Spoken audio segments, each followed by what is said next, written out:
Assalamualaikum warahmatullahi wabarakatuh. Ya, bismillahirrahmanirrahim teman-teman. Di episode kali ini kita akan membahas apa sih yang akan terjadi kepada seorang perempuan yang dia menikahi laki-laki yang penghasilannya di bawah dia. Oke, yang pertama, saya ingin memberikan nasihat ini kepada teman-teman laki-laki dulu. Tapi teman-teman perempuan juga dengarkan ya.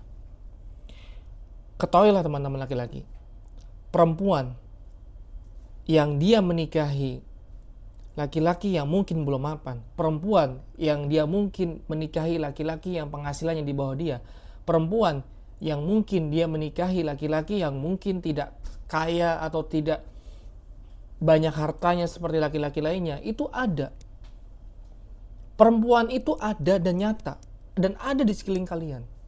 Perempuan yang tidak mengukur segalanya dari masalah uang, itu benar-benar ada dan nyata mereka. Mereka hidup di antara kalian, mereka hidup di antara kita. Hanya saja, kalian juga harus tahu bahwa perempuan yang berubah menjadi seorang istri yang membangkang, perempuan yang berubah menjadi seorang istri yang kasar, yang susah diatur, yang bahkan kasar, hanya karena masalah ekonomi dan uang, itu juga ada. Jadi kita harus berimbang di sini. Perempuan yang tidak mengukur segalanya dari uang itu ada, pun perempuan yang berubah menjadi istri yang kasar, kemudian mengatur, membangkang, itu juga ada. Hanya saja di kasus perempuan yang menjadi istri membangkang ini, kita sama-sama tahulah, gak mungkin dia berubah tanpa ada sebabnya, ya gak? Ya kan? Apa penyebabnya?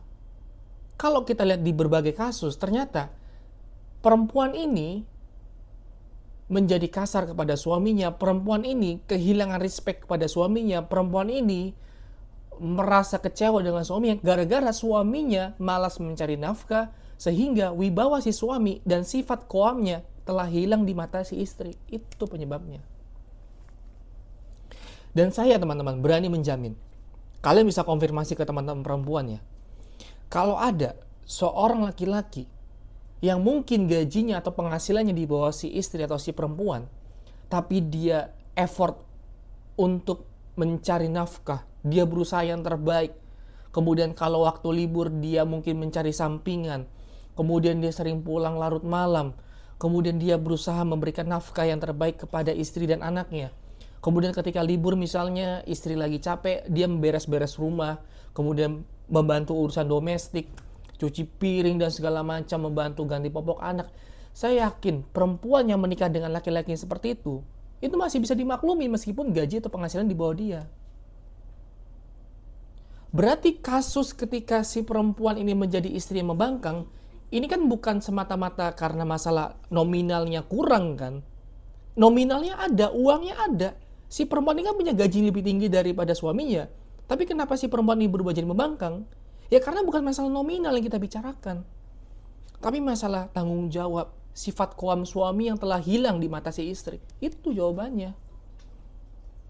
Saya yakin deh, gak ada perempuan yang mau nikah dengan laki-laki yang udah gajinya di bawah dia, udah gitu ketika dimintain nafkah malah ngomong kayak gini, loh kenapa saya dimintain nafkah mulu? Kan gaji kamu lebih banyak, pakai uang kamu lah. Atau kalau misalnya lagi waktu senggang, lagi hari Minggu, si suami malah bukannya cari penghasilan tambahan, tapi dia malah main games, rebahan. Kemudian ketika istri lagi kesulitan dia nggak pernah bantu. Nggak ada istri yang mau nikah dengan laki-laki seperti itu, nggak ada. Pasti kesel. Saya dengernya aja kesel gitu kan, lihat. Bayangin aja lah ada laki-laki yang gaji udah di bawah rendah, kemudian diminta nafkah tapi nggak pernah mau, kemudian merasa kayak nggak pernah mau ngasih karena gara-gara si istri lebih banyak gajinya, nggak pernah membantu urusan domestik. Pasti istri akan kecewa. Pasti istri akan kecewa teman-teman. Dan kita semua juga harus sepakat bahwa hak dan kewajiban dalam rumah tangga itu nggak berubah hanya gara-gara penghasilan si istri itu lebih banyak. Itu nggak akan berubah. Nafkah tetap diberikan tanggung jawabnya kepada pundak laki-laki, sekalipun penghasilan dia di bawah dari si istri. Kodrat seorang laki-laki diberikan oleh Allah Subhanahu wa taala tetap menjadi seorang imam berapapun gajinya. Pun perempuan berapapun gajinya, dia tetap menjadi seorang makmum. Itu nggak pernah tertukar. Gitu loh. Nah, hakikat ini diatur oleh Islam untuk apa? Satu, agar laki-laki yang gajinya di bawah si istri tetap punya gairah untuk menafkahi, tetap punya semangat untuk menafkahi meskipun mungkin nafkahnya kurang. Pun perempuan, hakikat ini diberikan agar apa? Agar dia bersyukur, agar dia nggak merasa tinggi dari suaminya, agar dia tetap merasa kayak bagaimanapun gajinya, ini tetap suami gua yang harus gua patuhi karena ridhonya ada di dalam dirinya si suami. Itu poinnya. Mas Bastian mah bicara apa sih? Mana ada perempuan zaman sekarang yang mau menikah dengan laki-laki yang gajinya lebih rendah dari dia? Mana ada? Saya kasih tahu.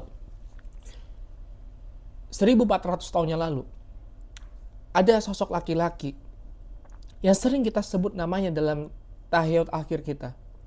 1400 tahun yang lalu ada sosok laki-laki yang selalu merindukan kehadiran kita. 1400 tahun yang lalu ada sosok laki-laki yang nanti akan menunggu kita di sebuah telaga yang bernama Telaga Al-Kautsar. 1400 tahun yang lalu laki-laki itu menikahi seorang perempuan yang gajinya lebih tinggi daripada dia. Dan laki-laki itu bernama Muhammad Rasulullah SAW. Rasulullah SAW ketika menikahi Ibunda Khadijah, Ibunda Khadijah bukan cuma gajinya ya, penghasilannya tinggi banget gitu loh, beda. Dan Ibunda Khadijah bukan masalah penghasilannya tinggi aja, tapi Ibunda Khadijah tuh gelarnya Thohiroh, perempuan yang suci, jauh dari zina, kemudian nasabnya indah, terpandang. Gak ada laki-laki yang gak mau sama Ibunda Khadijah, gak ada. Kalau kalian mengatakan begini, loh Rasulullah kan kaya mas sebelum nikah. Itu ada riwayat yang mengatakan Rasulullah itu ngasih 200 unta merah. Nah ini yang ingin saya bahas sedikit ya. Pertama teman-teman, hadis tersebut dipertanyakan kredibilitasnya. Saya nggak mau bahas panjang lebar karena ini ranah para ulama. Teman-teman silahkan tanya ustadznya, tanya ulama-ulama di sekitar teman-teman. Tapi teman-teman nanti akan tahu bahwa ternyata Rasulullah ketika menikahi Ibunda Khadijah itu nggak kaya-kaya amat. Biasa aja penghasilannya. Nanti mungkin teman-teman akan saya kuatkan juga dengan beberapa dalil yang akan saya berikan. Agar terkoneksi nih, oh ternyata benar ya Rasul dulu menikahi Ibunda Khadijah itu ternyata ya nggak tajir seperti framing orang-orang gitu kan. Nah, saya lebih meyakini hadis yang mengatakan bahwa Rasulullah SAW wa as-saddaqoha Rasulullah SAW isyrotun baqarah. Bahwa Rasulullah SAW itu memberikan mahar kepada Ibunda Khadijah dengan 20 unta baqarah. Baqarah ini apa? Baqarah ini adalah unta betina yang umurnya kurang dari 1 tahun teman-teman. Gitu. Jadi ada tingkatannya tuh, ada yang hashi itu yang dia di bawah dari Baqarah, kemudian ada juga yang di atasnya juga ada yang lebih dari 1 tahun. Nah, apa yang saya yakini dari guru-guru saya, Rasulullah SAW itu memberikan 20 unta betina yang umurnya kurang dari 1 tahun. Nah, kalau teman-teman pergi umroh kemudian mau lihat market value-nya si unta, itu sekitar 3.000 rial sampai 4.000 rial. Ya kalau dikonversi dengan rupiah itu sekitar 15 jutaan. Kalau kita kalikan dengan jumlah unta yang Rasul berikan, berarti kan 15 juta kali 20 itu sekitar ya 300 juta. Ya kan? 300 juta. Dan di masa itu 300 juta hal yang biasa. Maksudnya itu bukan sesuatu yang besar lah. Pun di satu sisi pernikahan Rasulullah SAW ini kan diinisiasi dengan paman-pamannya. Ada Hamzah, ada Abu Thalib.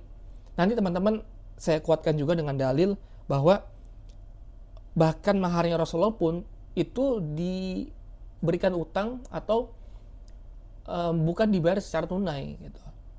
Itu yang pertama. Yang kedua teman-teman, ada sebuah riwayat yang dimana seorang sahabat Nabi itu bernama Nafisah binti Muniyah. Nafisah ini adalah utusan Khadijah, Ibunda Khadijah, yang saat itu diminta oleh Ibunda Khadijah untuk menyampaikan keinginan Ibunda Khadijah untuk menikah Rasulullah. Nah, ada riwayat Nafisah ini bertanya kepada Rasulullah, "Ya Rasulullah, ya Muhammad." Waktu itu belum diutuskan, "Ya Muhammad, apakah engkau tidak ingin menikah?" katanya. Kata Rasulullah, "Ingin, hanya saja modalnya belum ada." Kemudian Nafisah mengatakan, "Bagaimana kalau misalnya ada seorang perempuan yang dia penghasilannya banyak, cukup, kemudian nasabnya juga mulia, yang ingin menikahi kamu mau nggak?" Itu riwayat sahih. Teman-teman bisa cek kredibilitasnya. Itu yang kedua, teman-teman. Yang ketiga, di riwayat Az-Zuhri dikatakan bahwasanya Rasulullah SAW dikatakan walaisa lahu kabiru mal. Rasulullah itu nggak punya banyak harta.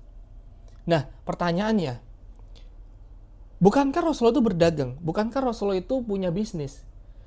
Kalau teman-teman baca lagi sirah Nabawiyah, teman-teman akan paham ternyata Rasulullah SAW itu ketika melakukan perdagangan, melakukan bisnis, itu bukan modal dari dia. Jadi Rasulullah itu bukan pemilik modal, istilahnya kayak mungkin kalau sekarang tuh bisa dibayangkan sebagai kita seorang affiliate. Kita cuma membantu menjual barang dagangan orang. Sama dengan Rasulullah SAW. Ketika Rasulullah SAW di Mekah, kemudian mengembala kambing-kambing dari Bani Sa'ad, itu kan bukan kambingnya Rasulullah. Pun ketika misalnya berdagang dengan dagangannya Rasulullah SAW, itu kan dagangan paman-pamannya, bukan dagangannya dia, bukan dagangannya beliau. Itu dagangan yang modalnya itu bukan Rasulullah SAW. Jadi istilahnya ya Rasulullah itu ibarat kayak pegawai aja. Gitu. Pun ketika bertemu dengan Ibunda Khadijah kan, Rasulullah SAW dipekerjakan sebagai apa? Sebagai pegawai. Sebagai pegawai ketika Ibunda Khadijah lagi cari orang yang mau membawa dagangannya ke negeri Syams. Nah, dengarlah Abu Thalib bahwasanya ada seorang saudagar kaya yang mencari orang untuk membawa dagangannya ke negeri Syam. Kemudian ditawarkannya Rasulullah SAW kepada Ibunda Khadijah, dan Ibunda Khadijah sebenarnya udah tahu ada seorang pemuda yang gelarnya itu sodik, jujur, dan amanah. Al-Amin ya, Al-Amin terpercaya.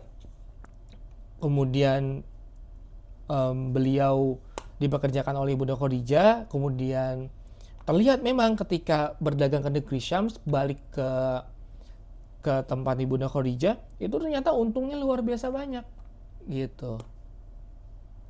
Jadi ini semakin menguatkan bahwasanya Rasulullah SAW ketika menikah dengan Ibu Khadijah ya nggak kaya-kaya banget, teman-teman. Itu ya memang ada modal tapi nggak sebanyak yang di framing orang-orang gitu loh. Dan ini saya kasih satu riwayat yang menguatkan semuanya. Teman-teman bisa cek bahwa ketika Rasulullah SAW itu menikah dengan Ibu Khadijah, itu kan diinisiasi oleh pamannya beliau kan, terutama pamannya itu Abu Thalib. Nah, ketika hendak menikah dan melamar, pamannya ini melakukan sejenis kayak khutbah nikah. Nah, khutbah nikahnya ini luar biasa bagus, luar biasa indah. Teman-teman bisa mengambil ibrah dari sana. Ini saya bacakan ya. Amma ba'du, summa inna ibna iki hadha Muhammadun mimman la yuwazanu bihi fata min Quraisyin illa rojaha bihi syarafan wa nublan wa fadlan wa aqalan wa in kana fil mal qala fa innal mala zilun zailun. Keren banget speech-nya. Abu Thalib mengatakan begini, teman-teman. Keponakanku ini gitu kan, Muhammad ini adalah sosok yang gak bisa diukur dari pemuda Quraisy manapun. Dia melebihi dari kemuliaan, mengungguli dari keluhuran akhlak, kejujuran, dari keutamaan akal. Hanya saja memang hartanya sedikit. Tapi apalah arti harta itu, karena harta akan hilang. Itu kata pamannya. Qala fa innal mala zilun zailun. Apalah arti harta? Karena harta itu akan hilang meskipun itu banyak, meskipun itu sedikit, karena semua harta itu akan berlalu. Itu kata Abu Thalib. Dan dilanjutkan juga, wa Muhammadun ma araftum qarabatahu wa qad khataba Khadijah bintu Khalidin wa badzala laha min asaddaqi ma ajalahu wa ajalahu Kadza wa huwa wallahi ba'da hadza lahu nabaun azimun wa khutbun jalilun. Bahwasanya Muhammad adalah siapa yang kalian kenal sekarang, dan dia sedang melamar Khadijah binti Khuwailid dan bersedia menerima mahar dariku yang jumlahnya ditunda sekian dan dibayar sekian. Artinya apa? Rasulullah itu ketika memberikan mahar ke Ibunda Khadijah, ya masih ngutang dengan pamannya. Ini riwayat sahih teman-teman. Teman-teman silakan melihat, baca lagi sirahnya, tanya guru-gurunya. Itu dikuatkan sekali bahwa Rasulullah SAW itu ya nggak kaya-kaya banget seperti framing yang orang-orang bilang itu loh. Ya bagus kita menunjukkan izah Nabi kita. Rasulullah itu nggak miskin dan segala macam. Tapi jangan sampai kita kita nggak belajar, kita membohongin fakta, kita nggak melihat bahwasanya ya terima aja Rasulullah SAW saat itu memang tidak sekaya apa yang kita lihat gitu. Hartanya ketika melamar Ibunda Khadijah pun ya dibantu dari paman-pamannya. Nah sekarang pertanyaan yang paling menarik adalah begini. Apa yang menyebabkan seorang Ibunda Khadijah yang kaya raya itu mau menikah dengan Rasulullah SAW yang hartanya itu nggak begitu banyak, yang mungkin penghasilan di bawah dia? Jawabannya adalah karena potensi. Ibunda Khadijah melihat bahwasanya ada seorang pemuda yang dijuluki dengan Al-Amin, As-Sodiq. Dan di zaman jahilah dulu teman-teman, orang yang amanah, orang yang jujur itu susah dicari, susah, hidden games dia, susah dicari. Makanya Ibunda Khadijah ngeliat nih ada potensi, ada laki-laki pemuda yang gak punya celah, yang ketika berinteraksi selalu good vibe banget, yang selalu gak punya branding yang buruk di mata masyarakat, dan ketika diuji untuk bawa dagangan Ibunda Khadijah dan diutuslah Maisarah atau budak-budaknya Khadijah laki-laki ini untuk memata-matai, melihat bagaimana Rasulullah itu berdagang, kemudian mempromosikan barang-barangnya Khadijah. Ternyata memang seluar biasa itu Muhammad. Jadi Ibunda Khadijah itu menikahi Rasulullah SAW itu melihat potensinya, melihat ke depan ini si pemuda ini akan menjadi apa di masa depan. Bukan melihat hanya dari hari ini aja, bukan. Nah ini nasihat saya untuk teman-teman perempuan. Ketika hari ini kalian punya calon laki-laki dan masih mungkin gak begitu banyak penghasilannya, mungkin dia belum mapan pekerjaannya, mungkin penghasilan lebih rendah daripada kalian, mungkin masih di bawah UMR. Jangan hanya melihat dia hari ini, tapi lihat potensi di masa depan ini jadi apa. Lihat potensinya, tanya ke dia, apa yang kau lakukan dalam 5 tahun ke depan? Ada rencana karir nggak? Ada rencana bisnis lebih besar atau tidak? Lihat potensinya teman-teman. Kalau dia cenderung mengatakan, lihat nanti aja lah. Ini laki-laki yang kalau dalam definisi saya ya, dia sedang merencanakan kemiskinan dan kegagalan dalam rumah tangganya. Nggak bisa laki-laki ketika ditanya apa rencananya 5 tahun ke depan atau 10 tahun ke depan dia mengatakan lihat aja nanti. Itu nggak bisa teman-teman, jujur nggak bisa. Dia harus punya planning, dia harus punya rencana. Kenapa? Karena agar si perempuan ngelihat ada potensi nggak si laki-laki ini akan menjadi kaya di masa depan. Dan itu boleh-boleh aja.